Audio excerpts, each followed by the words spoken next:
oldingi pisatellarnida katta ulamolarni xotinlari krasavitsa bo'lmagan hech kim. Но тем не менее o'shalarni yaxshi ko'rishgan.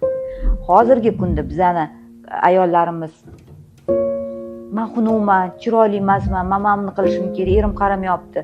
Bu degani samootsyenkasi past degani. Agar shu ayol o'ziga ozgina qarasa, parvarish qilsa, o'zini samootsyenkasini eng главныйsi psixologik samootsyenkasini ko'tarmasa, u har doim xunuk bo'lib ko'rinadi ko'ziga. Erini ham ko'ziga xuddi shunaqa xunuk ko'rinadi.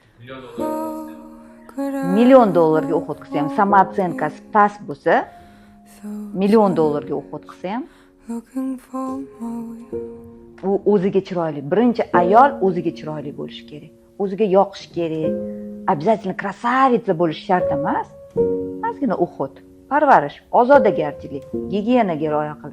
Chiroyli muomala, chiroyli so'zlar gapirilsa, я думаю, juda ham chiroyli bo'lib ketadi ayol. Xunugi tashqi ko'rinishdan xunugi bo'lishi mumkin. Xunuk demayli, chiroyli emas bo'lishi mumkin. Lekin ichki dunyosi bilan shunday zabt etadi.